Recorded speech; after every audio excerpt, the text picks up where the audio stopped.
Hello and welcome to Arunachal Eye. Right now we are here at Ato Ringso Convention Hall of Lamdang East Kameng District, where Bijli Mahotsav Ujjwal Bharat Ujjwal Bhavishya is celebrating and organized by Department of Power with EPEDA in collaboration with District Administration. So let us know more about it.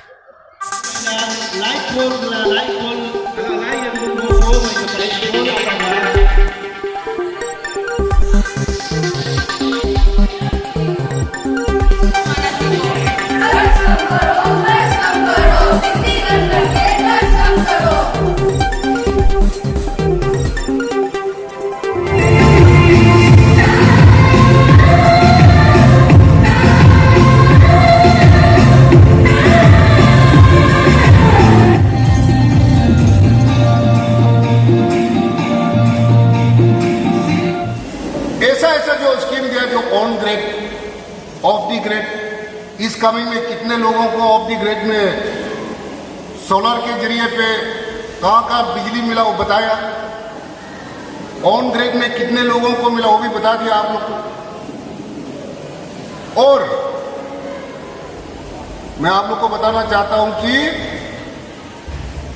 इस coming में जब से भाजपा सरकार आने के बाद जिस सालों से ये माननीय मुख्यमंत्री पेमा खांडू जी के नेतृत्व में हम सब सरकार बनाने के बाद अपना सरकार में कहीं ऐसा गवर्नमेंट का जो स्कीम ऐसा कहीं चाहे सेंट्रल स्कीम हो चाहे अपना प्रदेश का स्कीम हो, प्राइम मिनिस्टर का फ्लैगशिप स्कीम हो, चाहे चीफ मिनिस्टर का फ्लैगशिप स्कीम हो, ऐसा स्कीम कहीं भी पहला जैसा कहीं ऐसा हमारा लोगों तक कहीं को नहीं पहुंचने का काम नहीं किया।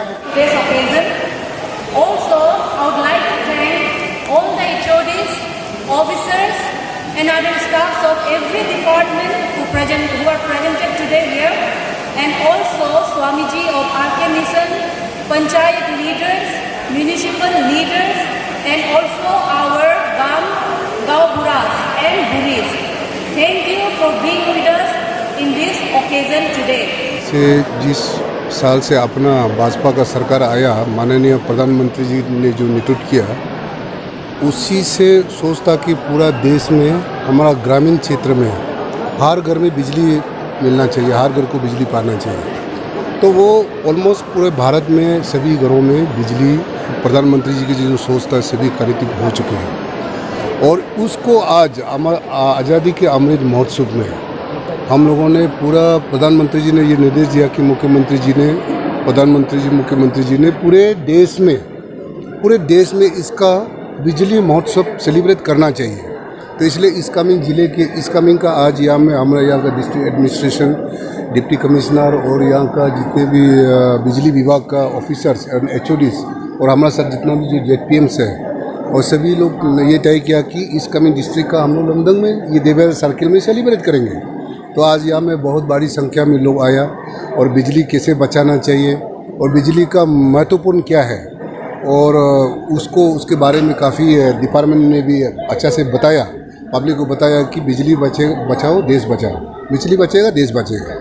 तो ये स्लोगन के साथ बच्चा लोग भी RK मिशन स्कूल से भी आया, काफ़ी नाटक वगैरह दिखाया। तो उसका आज उत्सव है, हम लोगों ने इसको सेलिब्रेट। थैंक यू सर, जैसे कि इस कमिंग में सर रिसेंटली इलेक्ट्रिक हो गया, एक डिपार्टमेंट का जो स्टाफ है इलेक्ट्रिक हो गया रिसेंटली न्यूज़पेपर में।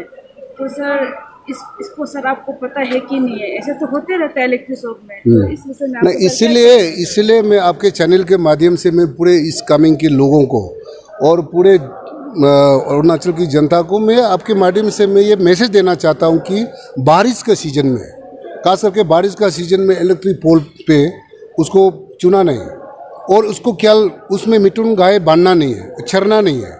हाँ, अभी हमारा ई साहब ने एक अच्छा बताया कि एक उसका कॉल सेंटर होगा, एक्शन को AE को फ़ोन करने का दरकार नहीं है, उसी नंबर पे कॉल करेगा, वो इमीडिएट आदमी आएगा जब तक इसका जो स्विच ऑफ होगा।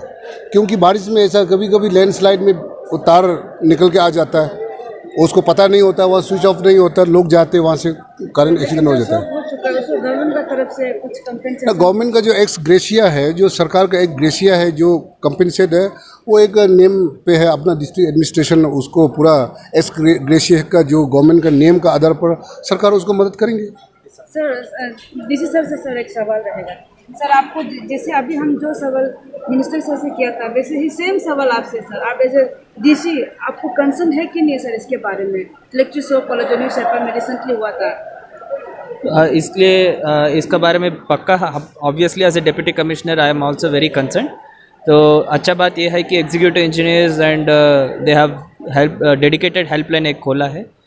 कहीं पे भी एक ऐसा कुछ लूज वायर्स दिखने से पब्लिक को मैं अपील करना चाहता हूँ कि डायरेक्टली आप कुछ रिपेयरिंग करने का कोशिश मत कीजिए, और जो हेल्पलाइन नंबर दिया है उसमें कॉल करके इमीडिएटली आप कंप्लेंट लॉन्च कीजिए, और वहाँ पे पावर कट करके जो इंजीनियरिंग डिपार्टमेंट का स्टाफ है वो लोग आके उस इशू को हैंडल करें। सर जो अभी ऑलरेडी सब होके मेडिकल एडमिट होके रखा है तो उसको सर गवर्नमेंट की तरफ से कुछ इसका बारे में department already paper work and reporting has already been done to the state government. नियम का हिसाब से जो उनको कॉम्पेंसेशन या बेनिफिट जो भी मिलना है वो मिलेगा। सर एक सवाल सर, लास्ट टाइम आप जो बोले थे इलेक्ट्रिक पोल का वाला, जैसे कि जो लैंड ओनर होता है उसको डिस्टर्ब नहीं करना चाहिए सर, इसको आप और थोड़ा सा डिटेल में एक्सप्लेन कर दीजिएगा। डिटेल में ऑलरेडी मैं स्टेज के ऊपर बहुत लंबा से एक्सप्लेन किया है, बट फिर भी आपको क्रिस्प वे में मैं ये बताना चाहता हूँ कि दैट किसी का ज़मीन एक्वायर नहीं कर रहा है सरकार, बस ज़मीन का ऊपर से तार और पोल लगा के तार को खींच रहा है। तो इसके लिए भारत सरकार ने अलाइनमेंट डिसाइड किया है, और हमारा राज्य सरकार अरुणाचल प्रदेश सरकार ने ये डिसाइड किया है कि जहाँ पे टावर बेस एरिया है वहाँ का एरिया का 85% सरफेस डैमेज कॉम्पेंसेशन का रूप में मिलेगा, और जहाँ से तार जा रहे हैं उसको कॉरिडोर एरिया बोलते हैं, उसमें 15% का ऑफ लैंड वैल्यू कॉम्पेंसेशन का रूप में मिलेगा। तो ये फार्मूला स्टेट गवर्नमेंट पूरा अरुणाचल प्रदेश के लिए सेट किया है, और ये अलाइनमेंट जो भी है वो भारत सरकार ने सेट किया है। उस हिसाब से हम तीनों सेक्टर्स कुपी टू सेप्पा, सेप्पा टू बामेंग और सेप्पा टू सेडे, तीनों सेक्टर्स में ऑलरेडी हमने सर्वे कंप्लीट कर चुका है, और कुछ जगह में कॉम्पेंसेशन डिसबर्सल भी हो गया है और काम भी चल रहा है। और मैं पब्लिक से ये अपील करना चाहता हूँ कि कुपी तक ऑलरेडी 133 kV का सबस्टेशन का चार्जिंग भी हो गया है, तो कुपी टू सेप्पा तक अगर ये लाइन का काम अगले 2-3 महीना में कंप्लीट होने से सेप्पा में आने वाले नया वर्ष में 2023 दिस दिसंबर और फर्स्ट न्यू ईयर हम अच्छा से हम सेलिब्रेट कर सकते हैं। इसके लिए मैं पूरा पब्लिक, पंचायत लीडर्स, गांव बुरास का मदद में I am hoping that they will be supporting us, and मैं अपील करता हूं कि आपका मदद होने से सरकार और अच्छा से हम काम कर सकते हैं।